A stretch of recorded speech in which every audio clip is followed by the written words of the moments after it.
So a few important things before I tell my story. 1. My kitchen has a big window next to a door at the right side. Through the window you can look at our backyard.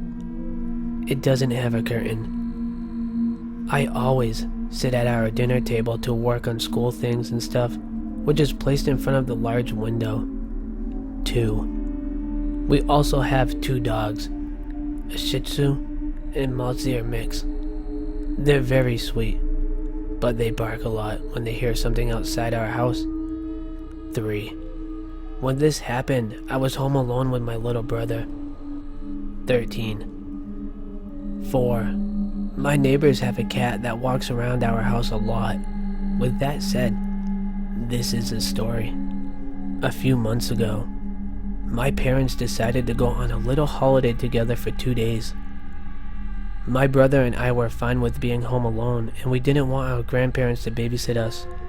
My parents agreed and they left that Saturday morning. The whole day was just normal. Everything went like it usually does. When it was about 11:30 p.m., my brother and I went upstairs to sleep. I put out the lights and locked the windows and doors. Everything still seemed usual. At about 2 a.m., I woke up to the sound of my dogs loudly barking. They do this pretty often because of the neighbor's cat walking around our house. I thought nothing of it and went back to sleep. Usually, the dogs start barking in about 5 minutes, but they didn't stop. I thought this was really weird. I got out of bed and checked on my brother. He was still asleep.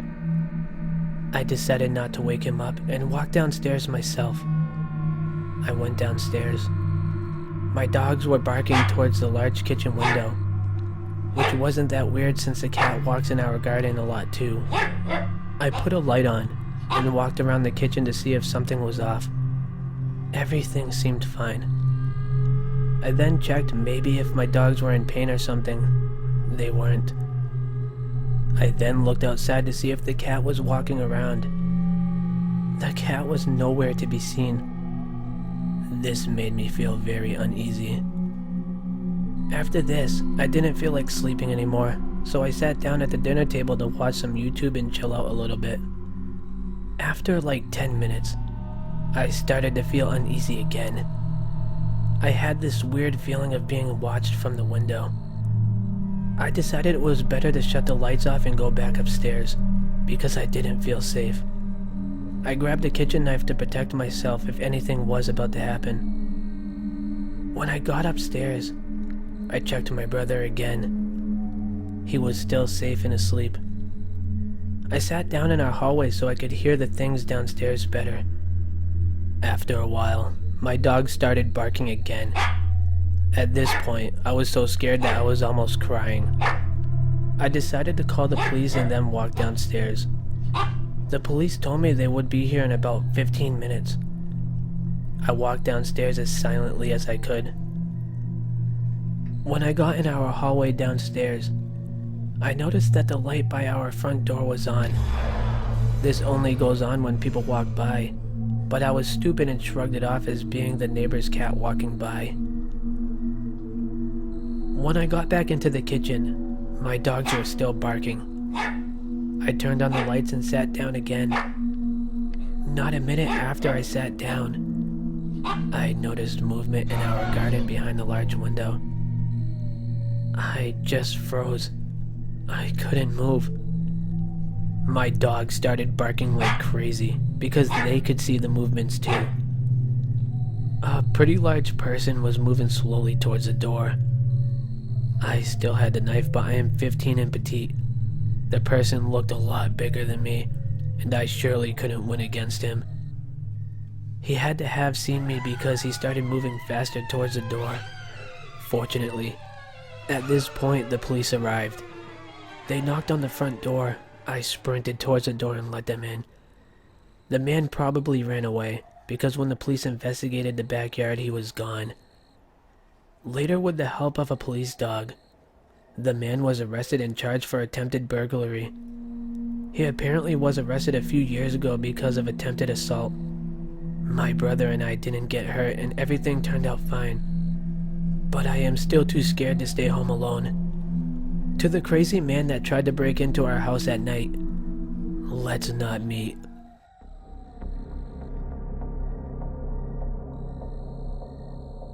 This happened back while I was in college a couple years ago. Me and my roommate moved into a beautiful apartment our junior year of college. Our parents made it extremely clear that two small females living alone together was not ideal for some of the cheaper, shady neighborhoods close to our college.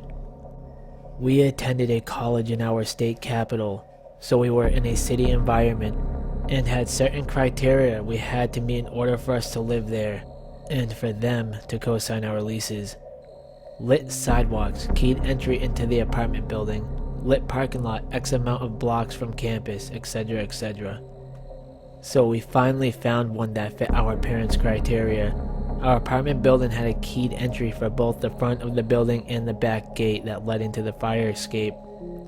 Our apartment was an end unit that led to the fire escape, so there was 2 deadbolt locks on it. We loved our apartment. We felt safe. We had fun, truly living the college experience. And then my roommate's boyfriend starts slowly moving his things into the apartment and staying there way more often than he should. I finally tell my roommate if he wants to stay here and use the water, electric, and food I help pay for, then he needs to pay for it, including our rent. I tell her a 3-way split, or I'm paying only my rent and he can pay for the entire electric, water, and trash bill. I mean, I think I'm being pretty fair, and even though her boyfriend doesn't have a job, that's not my problem. I work and go to college. Your, I don't want to work at McDonald's, yes, he actually said that, excuse is completely garbage. If you want a place to stay then, to the Golden Arches you shall go, buddy. So instead, my roommate starts sneaking him in really late at night after I go to sleep, and he leaves on days I'm home. While I'm in class, he's there, then leaves before I come back. My schedule is extremely routine. Well, he can't have a key, so if my roommate is in class or at work, how is he getting in? He can't take my roommate's key, because if he decides to leave halfway through the day, how will she get her key back? All good questions. The solution they come up with is to leave the back door unlocked that leads to the fire escape, and then he could just jump the fence at the bottom of the fire escape to get back on. Or just stick a rock between the door, whatever works for him. So I'm off of work and school one Thursday morning, and I decide I'm going to sleep in as long as I possibly can. My roommate and her boyfriend have already left for the day, so naturally they leave the door unlocked.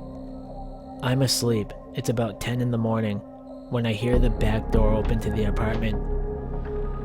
I come to just enough to recognize the noise, realize it's my roommate or her boyfriend, and I brush it off and try to go back to bed.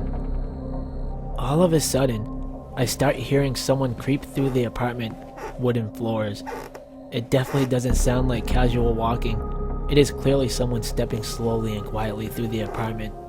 My door to my room is ajar just a sliver, but I don't see anything out the door, and I'm honestly too tired to get up and look. A couple minutes later pass, and I figure my roommate and her boyfriend are just being weirdos, and I fall back asleep. I can't be sure how much time passes before I open my eyes again, but it can't be too long. I wake up to my door opening.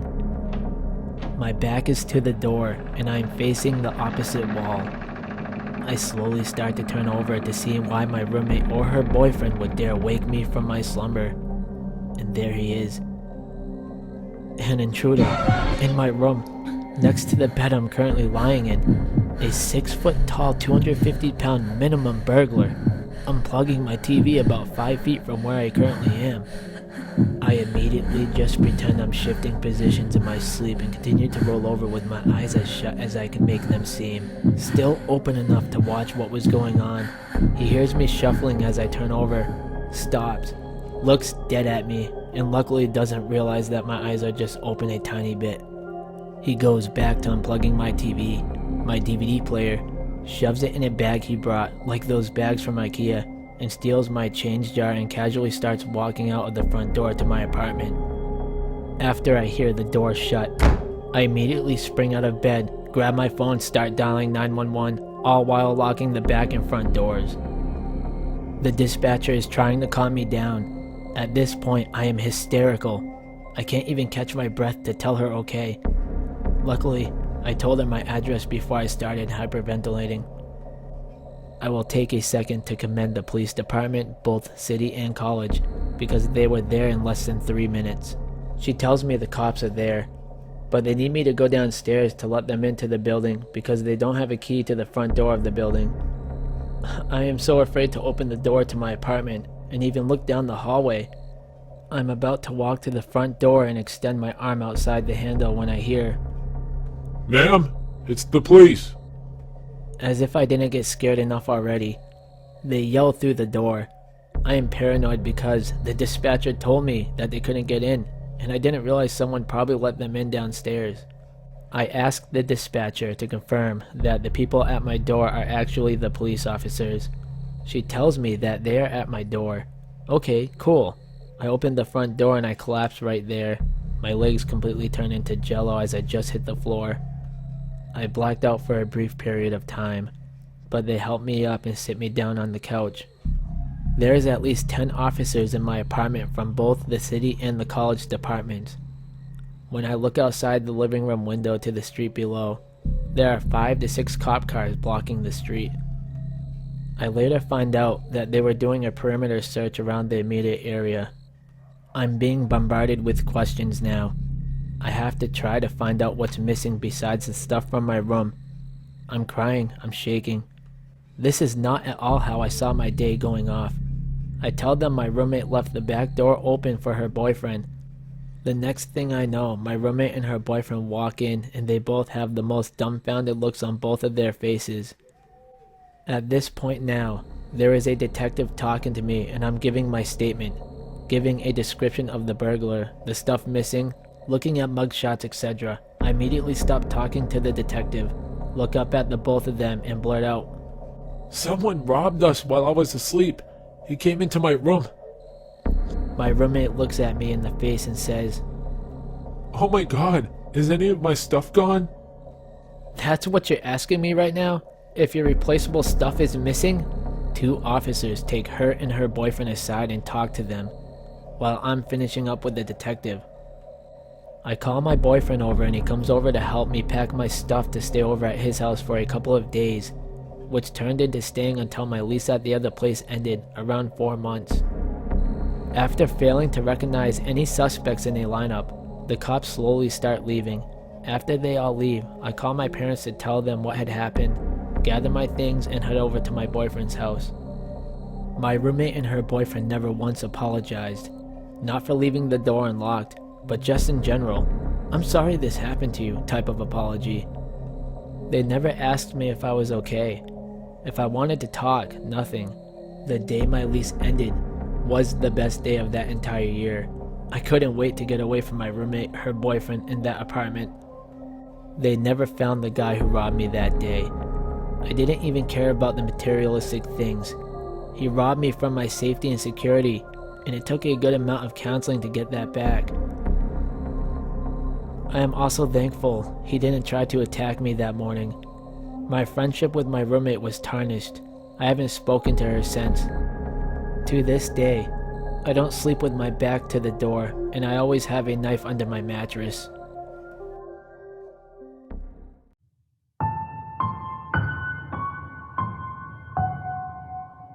Hey, this is the Grimtail Brothers. Make sure you like and subscribe for more.